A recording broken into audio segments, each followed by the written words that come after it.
Applaudissements. Nous entamons aujourd'hui le prochain chapitre de notre étude de la synthèse du yoga, intitulé Oneness Unité. Ce chapitre consolide tout ce que nous avons lu et étudié jusqu'à présent sur la connaissance intégrale. C'est un point de transition clé dans notre étude, car il nous conduit de là où nous en sommes dans notre voyage vers la conscience cosmique ultime. Dans cette phase de conscience, notre expérience du monde sera une expérience d'unité avec le divin. Mais qu'est-ce que cela signifie réellement ? Quelles sont les limites de cette expérience qui pourraient la rendre partielle, et dans quelle mesure devrait-on perfectionner cette expérience dans tous ses aspects ? Quelle est la nature de cette expérience et dans quelle mesure peut-elle être complète ? Le chapitre s'intitule tout simplement Oneness, mais dès le début, dans le premier paragraphe, il résume l'ensemble des discussions menées jusqu'à présent sur la méthode du voyage et les étapes du parcours vers l'achèvement. C'est donc le résumé de ce que nous avons étudié au cours des 9 derniers chapitres. Si nous remontons 9 chapitres en arrière, le chapitre 7 traitait de la libération de la soumission au corps. Il affirmait que notre première étape sur ce chemin de la connaissance consistait à reconnaître que notre expérience du monde n'est pas la réalité. Reconnaître que le corps, notre énergie vitale, voire notre esprit, ne sont pas la vérité, ne sont pas la réalité, et que notre vérité, notre réalité, se trouve en quelque chose de plus profond, derrière tout cela. Nous devions donc changer cette relation, changer cette identification erronée et orienter notre esprit de manière à pouvoir entrer en relation véritable avec le soi, avec la vérité, avec la réalité. C'était donc la toute première étape dans le cheminement de la connaissance intégrale, intitulée Libération de la soumission au corps. Ensuite, il y a eu la libération de l'esprit, puis la libération de l'ego, la réalisation du soi cosmique, puis les mouvements du soi. Nous avons vu que le soi pouvait être connu de nombreuses façons et nous avons exploré les différentes manières d'atteindre la réalisation la plus complète, la perfection la plus intégrale. Les chapitres suivants ont traité des difficultés de l'être mental, empêchant la réalisation complète dans la vie, et du drame passif et actif qui a révélé la nécessité de revenir vers le monde depuis la tranquillité de la libération. Tout cela se retrouve dans le chapitre intitulé La conscience cosmique. Ainsi, 9 chapitres en tout, de la toute première étape à cette pleine embrassade de la vie, vivant la vie avec la liberté de l'esprit tout en étant capable de se reposer dans le silence de l'esprit, unifiant la posture individuelle de notre participation au monde avec la vie dans la conscience cosmique, qui elle-même s'ouvre aux possibilités infinies du transcendant, comme l'ananda qui se répand tout au long du chemin. C'est là que, Sri Aurobindo a conclu la discussion dans le dernier chapitre. Et maintenant, dans ce chapitre intitulé Oneness que nous commençons, tout cela est résumé, mais non seulement cela, il introduit également de nouvelles perspectives en grands traits, et nous allons voir ce que cela signifie. Il commence ainsi, lorsque le centre de conscience se retire de l'identification avec l'esprit, la vie et le corps, et découvre son véritable soi, découvre l'unité de ce soi avec le Brahman pur, silencieux et immuable, découvre l'immuable dans l'Akshara Brahman, par quoi l'être individuel échappe à sa propre personnalité pour se fondre dans l'impersonnel, le premier mouvement du chemin de la connaissance a été accompli. Cela décrit donc une série d'étapes qui mènent à l'achèvement du premier mouvement, qui consiste à se retirer pour trouver une posture de liberté complète. Mais ce n'est pas tout, il y a aussi un deuxième mouvement. Avant d'en parler, lisons tout le paragraphe pour avoir une vision complète. Il s'agit du seul mouvement qui soit nécessaire, absolument nécessaire, dans le but traditionnel du yoga de la connaissance, l'émergence, l'échappée de l'existence cosmique, la libération dans l'absolu et l'inénarrable parabrahman qui est au-delà de tout être cosmique. Ainsi, tout ce mouvement de retrait est le seul eau. La recherche de cette quête ultime de libération peut prendre différentes réalisations sur son chemin. Ce voyage peut offrir d'autres possibilités de réalisation. Ces possibilités peuvent se manifester de manière écrasante et vous amener à vous arrêter, ou vous pouvez choisir de les reconnaître comme des aspects et continuer, voire les ignorer. Toutes ces variations contribuent à la diversité des descriptions des chemins yogiques que l'on retrouve dans différentes traditions et religions. Le premier mouvement de cette quête consiste à se retirer de l'identification avec l'esprit, la vie et le corps. Il s'agit de reconnaître que le corps n'est pas moi. Cette séparation est encore rare dans l'humanité aujourd'hui, qui a tendance à s'identifier complètement avec le corps. Ensuite, vient le deuxième mouvement, qui consiste à retrouver la liberté, le silence et la paix en se reconnectant à la conscience cosmique. Cela permet de vivre dans une liberté divine tout en se reposant en elle, et conduit à compléter le chemin vers la connaissance de soi, où l'on est libéré au milieu de toutes les activités de la vie. Par conséquent, la libération n'est pas partielle et ne dépend pas de rester silencieux, immobile et retiré. Il s'agit plutôt de connaître intégralement soi-même et d'être libéré, quelles que soient les circonstances de la vie. Les étapes mentionnées ici sont des indicateurs importants et des nuances de réalisation dont il est fait référence dans le texte. Dans cet extrait, l'auteur explore comment se libérer de l'identification avec nos émotions, nos pensées et notre corps afin de découvrir notre véritable moi. Il souligne l'importance de se désengager de nos réactions émotionnelles, de nos pensées négatives et de notre attachement à nos identifications. L'auteur explique que la clé de cette libération réside dans le déplacement du centre de notre conscience, le focal point, qui fluctue constamment en fonction de nos identifications. En pratiquant l'introspection, nous pouvons approfondir cette conscience de soi jusqu'à atteindre notre véritable moi, qui est la conscience pure. Pour y parvenir, l'auteur suggère de tourner notre attention vers le moi véritable, en concevant des concepts tels que l'infini et l'éternité. En se concentrant exclusivement sur cette réalité intérieure, la conscience se libère de ses attachements et fait l'expérience de sa vraie nature. La dérive vers ce sur quoi elle se concentre est une sorte de rêverie, sauf qu'elle n'est ni dans les émotions ni dans les pensées, mais dans le soi. C'est un mouvement qui s'enfonce plus profondément et qui donne l'impression que l'on n'est plus seulement un esprit mais plutôt une pure conscience s'approchant du soi à travers l'esprit. En se retirant de l'identification avec l'esprit, la vie et le corps, on découvre son véritable soi. Ce mouvement mène ultimement à une découverte plus complète du soi, mais on remarque que seule la focalisation a changé, le reste fonctionne toujours et peut continuer à fonctionner. On peut vivre de manière si désengagée de l'esprit, de la vie et du corps qu'il semble presque mécanique, extérieur à nous, tout en continuant à fonctionner normalement. On peut rencontrer quelqu'un, sourire, exprimer de la chaleur et de l'affection, et prononcer des salutations courantes, tout en observant que cela se fait automatiquement. Le même complexe corps-esprit peut résoudre des problèmes complexes et on peut constater que cela se fait de manière intelligente, sans que le centre de conscience ne dérange ou ne déforme quoi que ce soit. En se retirant du centre de conscience, toutes ces choses fonctionnent même mieux, car elles font partie d'un travail universel plus vaste qui les traverse. C'est le premier mouvement de retrait du centre de conscience. Une fois qu'on a découvert son véritable soi par ce retrait, on peut ensuite découvrir les liens entre ce soi et le Brahman pur, silencieux et immuable. Au début, la conscience du soi demeure je suis cela, mais avec le temps, on découvre que ce je n'est pas limité à cette personne ou à cette personnalité, mais qu'il est infini, vaste et un avec tout. On peut approfondir ce mouvement intérieur ou regarder à l'extérieur pour voir le soi dans toute chose, et on découvre que c'est le même soi. C'est le deuxième degré d'entrée dans la conscience du soi qui conduit à la découverte de l'unité de ce soi avec le Brahman pur, silencieux et immuable. Ensuite, on peut découvrir l'immuable, l'Akshara Brahman, par lequel l'être individuel échappe à sa propre personnalité pour entrer dans l'impersonnel. C'est une sorte d'évasion, où le saine, trait de conscience se perd dans cet aspect immuable, silencieux et inchangeant du Brahman. Il n'y a plus d'individu, seulement l'impersonnel, et l'unité externe continue à fonctionner par elle-même. À ce moment, la liberté est présente. Selon de nombreux systèmes de yoga, cela serait la fin, on est maintenant libéré, libre. On peut décider de continuer à vivre dans le monde en tant qu'être libre ou choisir de se retirer complètement, de mettre de côté la personnalité superficielle qui n'est plus nécessaire. Ou bien, comme de nombreux grands sages l'ont fait, on peut maintenir sa personnalité superficielle tout en vivant dans sa liberté et en incarnant cette liberté dans le monde. C'est un choix. À ce stade, l'âme est absolument nécessaire pour atteindre le but traditionnel du yoga de la connaissance, qui vise l'émergence complète dans ce silence, ou pour s'échapper de l'existence cosmique. On n'est plus impliqué, plus lié par rien, et si on choisit de se retirer, on n'est pas obligé de revenir car on est libre. On est libéré dans l'absolu, dans l'inexprimable Parabrahman qui est au-delà de tout être cosmique. Cela serait la troisième possibilité extrême, où on choisit de fusionner avec l'absolu sans retour. Toutes ces possibilités sont des variations à travers 3 degrés différents de ce qu'on peut faire avec cette position. Mais la possibilité la plus importante pour nous est la 4e, celle de retourner et de réclamer tout cela à partir de la position de la liberté, de la maîtrise qui est maintenant possible pour nous. Le secret de cette libération ultime peut prendre d'autres réalisations sur son chemin. C'est dans cette transition que nous aurions. L'auteur décrit différentes possibilités et expériences sur le chemin vers la libération de soi. Il compare ce cheminement à une carte routière avec différentes voies qui mènent toutes vers le même objectif. Il explique que chaque être humain est composé de 3 parties, la conscience physique, la nature vitale et l'esprit, qui travaillent ensemble dans cette ascension.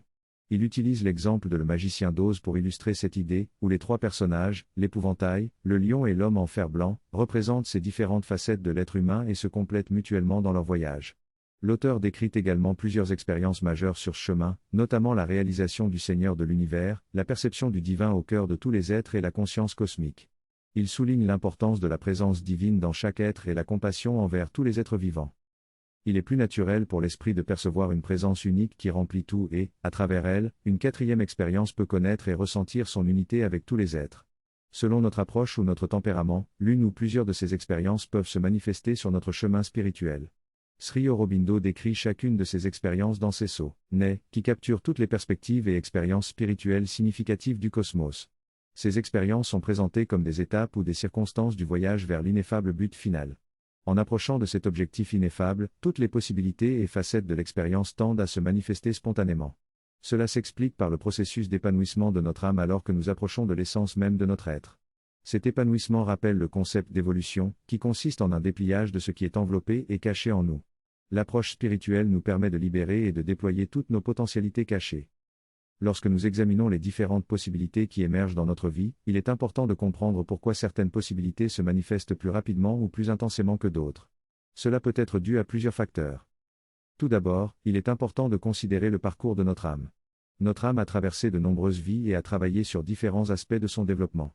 Certains de ces aspects sont peut-être plus prêts à émerger que d'autres, car ils sont déjà plus éveillés et prêts à se manifester. Deuxièmement, chaque âme a une intention, une priorité, et un sens de direction lorsqu'elle est créée. Il y a une inclination intrinsèque qui fait qu'une certaine possibilité est plus importante, plus accessible et a une tendance plus forte à émerger plus tôt. Troisièmement, dans certaines vies, l'âme peut choisir de se concentrer sur une possibilité spécifique afin de la développer davantage. Parfois, l'âme a besoin de se focaliser sur une intégration plus profonde de tous les travaux passés, et cela peut nécessiter plusieurs vies pour y parvenir. Ces différentes raisons expliquent pourquoi certaines possibilités émergent plus rapidement ou plus intensément que d'autres dans nos vies.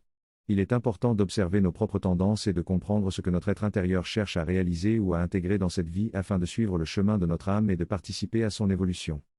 L'ouverture spontanée de notre être peut être le résultat de nos vies antérieures, où nous avons travaillé sur nous-mêmes sans effort conscient. Cela peut se manifester par un sentiment de proximité et d'unité profonde avec les autres, provenant du cœur ou de la présence du soi. Chacun de nous porte en lui le potentiel de toutes les possibilités. Dans le chemin de yoga intégral, le but ultime est de dépasser les étapes et les circonstances de notre parcours pour atteindre un objectif ineffable. Cependant, il est également possible de laisser les choses se dérouler et se perfectionner tout en poursuivant notre quête suprême.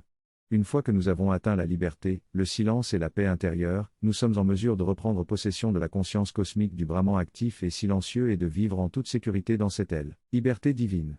Revenir à l'étreinte ne signifie pas revenir en arrière, mais réclamer cette conscience et retrouver l'activité sans perdre cette liberté intérieure. Le moyen de tenir ces deux pôles est d'avoir une conscience cosmique. Ainsi, nous pouvons vivre et nous reposer en toute sécurité dans cette liberté divine. Dans notre croissance intérieure, nous avons besoin à la fois de l'activité et du repos, de la lumière et de l'obscurité, qui se complètent mutuellement. Lorsque nous dormons, notre effort de la journée s'assimile et s'intègre, ce qui nous permet d'apprendre et d'acquérir de nouvelles compétences plus facilement. Ainsi, l'activité et le repos sont nécessaires à notre croissance intérieure. Dans cette lecture, nous apprenons que pendant notre sommeil, nous avons accès aux régions sombres de notre être, qui englobent à la fois les profondeurs de notre conscience et notre subconscient.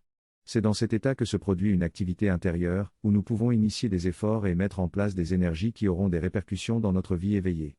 Par exemple, nous pouvons rencontrer des personnes sur un niveau interne avant de les rencontrer physiquement. Il est également possible d'échanger des informations et de faire des contacts avec d'autres êtres conscients, même à distance, pendant notre sommeil. Ces interactions peuvent influencer notre vie éveillée, parfois de manière prédestinée. Il est donc suggéré que la majorité de ce qui se passe dans notre vie est influencé par ces interactions invisibles qui se déroulent pendant notre sommeil. Le récit décrit une expérience de mémoire inhabituelle où un ami se souvient avoir voyagé à Pondichéry, en Inde, mais n'a aucune preuve physique de son voyage. Cependant, il croit fermement que son être intérieur a fait ce voyage de manière si vivante qu'il est enregistré dans sa conscience physique comme une visite réelle. Cela souligne la double nature de notre voyage, avec l'intérieur aussi important que l'extérieur. Cette double posture est représentative de la double orientation de Brahman, laquelle est choisie par notre âme pour sa propre éveil. Nous vivons donc également dans les deux mondes et devons être aussi complets que Brahman dans cette double posture.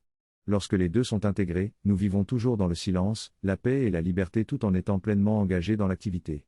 Cela nous permet de participer aux différentes expériences du mouvement à travers tous ces niveaux de conscience, au-delà de notre état de veille limité. En utilisant l'exemple de la Mère divine, il est suggéré qu'elle était capable de s'occuper de nombreux domaines en même temps, y compris ceux qui ne sont pas accessibles à notre conscience physique, démontrant ainsi la pleine gamme de l'activité et la profondeur du silence.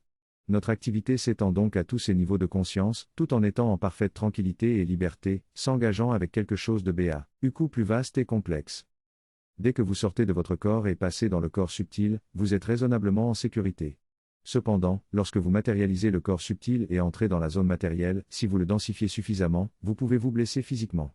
Toute blessure au corps subtil se reflétera immédiatement sur le corps grossier. C'est pourquoi, parfois, dans l'état de rêve, vous pouvez vous faire attaquer et vous faire mal, et quand vous vous réveillez, vous avez une blessure sur le corps. Cela s'est produit quand cette personne a matérialisé son corps, et le froid ressenti par ce corps a immédiatement impacté son corps physique, qui tremblait de froid. Ceci est juste un exemple, mais de telles choses se produisaient constamment avec elle. Si l'intervention n'est pas physique, elle peut se dérouler simultanément sans affecter son interaction physique. La limitation n'est que du corps, pas des autres niveaux. La conscience cosmique se déplace librement et pacifiquement tout en s'engageant pleinement avec la réalité. Le développement de la conscience cosmique comprend l'engagement avec tous les niveaux de réalité, même si on peut choisir de se concentrer sur un niveau en particulier. Le mouvement double est essentiel pour maîtriser l'un ou l'autre. Pour être actif, il faut se reposer sur le Brahman passif, et pour être parfaitement passif, il faut avoir le Brahman actif. La voie rapide est d'atteindre la liberté passive, puis d'accéder au brahman actif. Le chemin lent consiste à se balancer entre le passif et l'actif, élargissant progressivement notre conscience sur de nombreuses vies. Le chemin rapide consiste à compléter un mouvement, puis l'autre, en une seule vie. C'est ainsi que nous arrivons à la connaissance de soi, qui devient la station de l'âme libérée. La connaissance de soi est essentielle pour agir dans le monde de manière significative. La sagesse grandit à mesure que nous nous connaissons davantage. Le véritable voyage de l'évolution est la croissance de la connaissance de soi, jusqu'à ce que nous atteignions la connaissance de soi intégrale, qui comprend notre vrai moi, en harmonie avec le cosmos. C'est dans cet état que nous vivons en tant qu'âme libérée et que notre connaissance de soi est complète. Dans ce texte, il est question du vrai soi et du soi cosmique. Le vrai soi, une fois libéré, vit dans une conscience éveillée et ne s'identifie plus au corps, aux émotions et à l'esprit. Il expérimente le monde en sachant que tout est une expression de la divinité, car il fait partie de cette unité divine. Cette perception de la divinité est complète, englobant à la fois l'unicité et la multiplicité de toutes choses. Le soi possède ainsi une conscience de soi unie dans la félicité divine, qui est présente sur tous les plans manifestés de l'être. Par conséquent, la connaissance intégrale consiste à unifier toutes choses dans cette réalité de félicité, car l'existence elle-même est conscience et félicité. Toutefois, dans le monde de la forme, nous avons tendance à nous limiter à un espace et un temps restreint, ce qui nous empêche de vivre pleinement cette expérience de l'unité. Dans ce passage, l'auteur explore le concept de l'unité et affirme que tout est en réalité une expression de cette unité. Il utilise différentes analogies pour illustrer cette idée, notamment celle de l'esprit humain qui peut se représenter lui-même dans différents rôles et situations mais reste toujours le même individu. De la même manière, l'auteur affirme que dans la conscience unifiée, tout est également une expression de cette unité absolue. Il souligne que la multiplicité et l'unité ne sont que des apparences et que la réalité ultime est l'existence d'un seul être. L'auteur critique également la perception traditionnelle de l'unité comme étant plus vraie dans l'absolu et moins vraie dans le relatif, soutenant que l'unité est tout aussi présente dans la multiplicité. L'auteur conclut en affirmant que nous sommes déjà cette unité profondément en nous, et que cette connaissance nous donne la certitude que nous pourrons atteindre la réalisation de cette unité parfaite. Dans ce texte, il est expliqué que pour vivre pleinement et réaliser qui nous sommes vraiment, nous devons laisser émerger en nous une part secrète qui attendait patiemment. En le laissant s'épanouir, notre âme porte déjà tout ce dont nous avons besoin. La lecture et l'étude résonnent en nous et évoquent cette part endormie, remplissant notre esprit, notre cœur et nos sens. En nourrissant cette lueur et en l'intégrant consciemment dans notre vie, nous préparons le terrain pour une expérience complète de l'émergence du divin en nous. Si nous restons ouverts et permettons à cette empreinte de rester en nous, notre surface s'habitue à cette réalité et cela favorise la croissance et l'épanouissement de cette expérience. Cela nous rapproche de la présence divine et permet un échange mutuel entre nous et la source. En pratiquant cela, notre yoga se développe rapidement. Il est précisé que nous pouvons aborder ce texte seulement d'un point de vue philosophique, mais si nous nous plongeons dans l'expérience, elle s'imprime en nous et continue de grandir. Il est également expliqué que l'apparence du monde est une inversion de la multiplicité et de l'unité. Même lorsqu'une goutte d'eau se divise en plusieurs, elle reste toujours de l'eau et la perception de l'unité est toujours présente. De même, dans la conscience, nous pouvons nous voir comme une seule personne ou nous concentrer sur les différents rôles que nous jouons, mais ils ne sont jamais réellement séparés. L'apparence de la multiplicité existe dans l'unité. Tout est présent à l'intérieur de cette conscience et tout est à la fois une apparence et un aspect de cette conscience. Finalement, il est souligné que tout dans l'univers est une apparence, y compris ce que nous appelons aspect. Tout est contenu dans cette unité de manière égale. Nous commençons ainsi à expérimenter l'univers dans son ensemble. La personne décrit son expérience dans le monde des rêves, où elle explore différents niveaux et rencontre diverses situations. Elle perd souvent des objets importants et se retrouve dans des endroits dangereux. Elle se demande à quel niveau ces événements se produisent et si ces actions ont un impact réel. Elle raconte notamment un rêve où elle assiste à un film avec des amis et un autre où elle appelle sa mère pour l'avertir d'une catastrophe imminente. Elle réalise que ces expériences ne sont que le produit de son imagination, mais remet en question la valeur qu'elle accorde aux rêves par rapport au monde physique. Elle explique que les actions et émotions dans le monde mental ont autant de réalité et d'impact que celles dans le monde physique. Lorsque nous demandons de l'aide dans le monde des rêves, cette aide a une importance significative dans ce domaine particulier. Par exemple, si un accident est sur le point de se produire dans un rêve, appeler à l'aide peut empêcher l'accident ou le transformer en un résultat positif. Cela peut avoir des conséquences directes ou indirectes sur le plan physique. En somme, la personne souligne la réalité et l'importance des expériences vécues dans le monde des rêves. Dans cette conversation, il est expliqué que les rêves peuvent représenter des énergies en mouvement et des collisions symboliques, plutôt que des événements littéraux. Par exemple, un tsunami dans un rêve peut représenter le flot des circonstances actuelles et le changement rapide auquel nous faisons face dans notre vie. Les rêves peuvent également refléter des schémas spécifiques qui apportent des changements importants, mais peuvent susciter des inquiétudes pour les choses que nous aimons. La conseil donné est de faire face à ces rêves plutôt que de fuir, car cela nous permet de changer notre énergie et de changer la dynamique de la situation dans notre vie éveillée. Par conséquent, les rêves peuvent avoir une influence sur notre réalité physique. Dans le cas d'un accident d'hélicoptère dans un rêve, cela peut être simplement une observation d'un événement externe sans lien direct avec notre vie, ou cela peut représenter un avertissement symbolique d'un incident à venir. Il est souligné que chaque rêve a sa propre signification énergétique et doit être interprété en termes d'énergie plutôt que de forme physique. Il se passe des choses dramatiques qui peuvent nous affecter de manière indirecte ou secondaire. Cependant, nous avons le pouvoir d'intervenir et de prévenir les accidents ou les dommages qui pourraient se produire. Nous devons nous rappeler que nous avons le pouvoir de changer les choses, que ce soit dans notre état de rêve ou dans notre état de veille. La volonté et le changement de pensée peuvent modifier la réalité. Il est donc important de se rappeler dans nos rêves que nous avons le pouvoir de prévenir les accidents. Même sans être physiquement en contact avec ces situations, nous pouvons faire beaucoup de bien dans le monde. L'accélération de l'évolution est due à deux raisons principales. Premièrement, la nature atteint un point où l'esprit ne peut plus croître davantage et il est nécessaire de faire un saut vers un nouveau niveau de conscience. Deuxièmement, il y a eu une descente de cette conscience spirituelle ou cette nouvelle conscience dans notre monde, afin d'aider cette transition que la nature ne peut accomplir seule. Cela provoque une lutte entre la vieille et la nouvelle conscience, entraînant des fluctuations importantes. Mais au final, la nouvelle conscience s'établit et nous sommes obligés de nous aligner sur cette évolution. En ce qui concerne les événements mondiaux, il est normal d'être perturbé par la violence et l'injustice qui se déroulent en Israël et en Syrie. Cependant, il est important de reconnaître également les aspects positifs et la nouvelle conscience qui se manifeste dans le monde. Bien que la destruction soit plus visible, la construction de la nouvelle réalité est également en cours, même si elle est moins évidente. Il est de notre devoir de chercher et de soutenir les changements positifs. La transition entre l'ancien monde et le nouveau est en cours et apporte de réels changements. Il est important de filtrer les informations négatives que nous recevons des médias et de se concentrer sur les aspects positifs de cette évolution. Certaines sources d'informations positives existent, il suffit de les chercher et de s'y intéresser. Bien que la transition puisse être difficile, les signes de progrès sont évidents et inévitables. Il est donc essentiel de revoir notre mode de vie pour intégrer ce qui nourrit les aspects positifs et éliminer ce qui distrait ou apporte trop de négativité. La lecture des expériences et des affirmations positives de personnes qui ont connu une croissance de conscience, comme la mère ou Sri Aurobindo, peut renforcer notre conviction dans cette direction. De plus, nos interactions mentales et émotionnelles avec les autres ont un impact sur nous-mêmes et sur les autres. Il est donc préférable de projeter des énergies positives lors de nos conversations intérieures, car elles peuvent toucher les autres de manière subtile et éventuellement être réceptives au positif.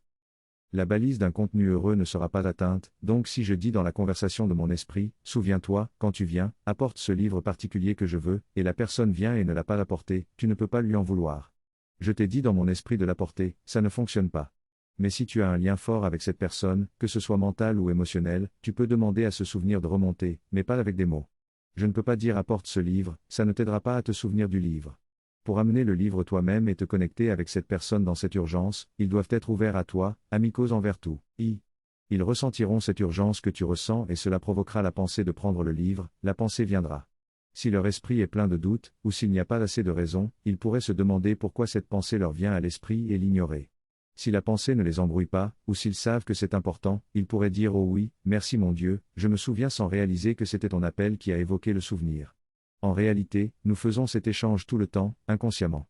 Tu dis des choses du genre « j'espère que cela se produira »,« j'espère que cela se produira » et cela se propage, pas avec les mots mais avec le contenu énergétique, le contenu de la pensée essentielle pure.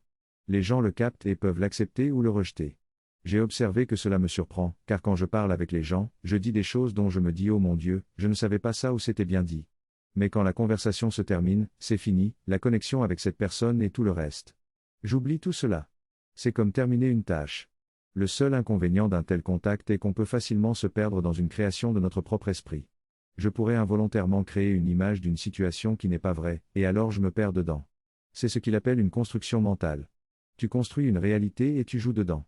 Maintenant, dans le monde mental, elle a son propre domaine, sa propre validité, mais elle peut ne pas avoir de lien avec le monde physique, la réalité physique qui est réelle mais pas ici. Et si tu te perds alors dedans et perds contact avec cette réalité, cela peut entraîner beaucoup de malentendus et de confusion.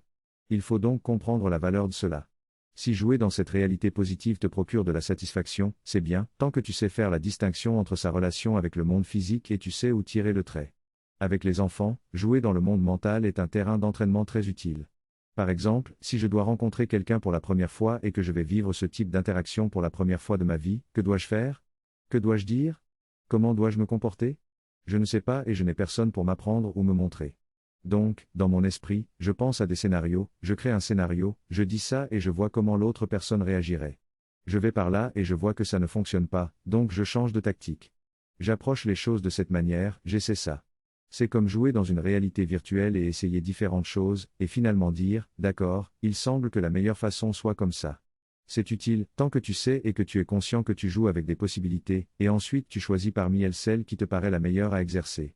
Maintenant, quand tu interagis réellement avec la personne, ça peut prendre une direction totalement différente, mais au moins tu as un point de départ de comment tu vas aborder les choses. De la même manière, on peut donc pratiquer différentes vies, pour ainsi dire.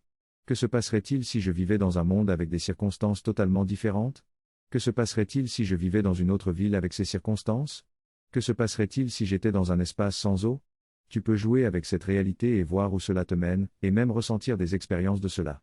C'est comme regarder un film par procuration, tu absorbes l'expérience de ce monde et tu grandis grâce à cela, tant que tu fais cela en sachant que c'est juste une façon d'expérimenter quelque chose. C'est utile, et ensuite tu es capable de lâcher prise de ce monde et d'appliquer son contenu dans ce monde.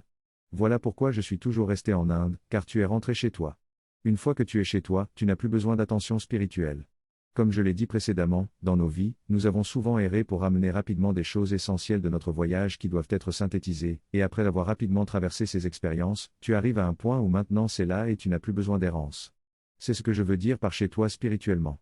Même si physiquement tu dois peut-être errer, à l'intérieur de ta conscience. Ma mère a raconté une expérience qu'elle a eue au Japon après sa rencontre avec Sri Aurobindo. Elle a dit qu'elle avait laissé son être psychique avec lui et que c'était une situation précaire pour son corps, mais spirituellement, elle était en sa présence où qu'elle soit. Elle donne un exemple de son propre vécu, où elle a voyagé avec un ami et a ressenti une connexion profonde avec lui. Elle explique que l'âme trouve son unité dans la Satchitananda, et que si nous sommes attentifs à tous les niveaux de notre être, nous pourrons vivre cette unité à tout moment.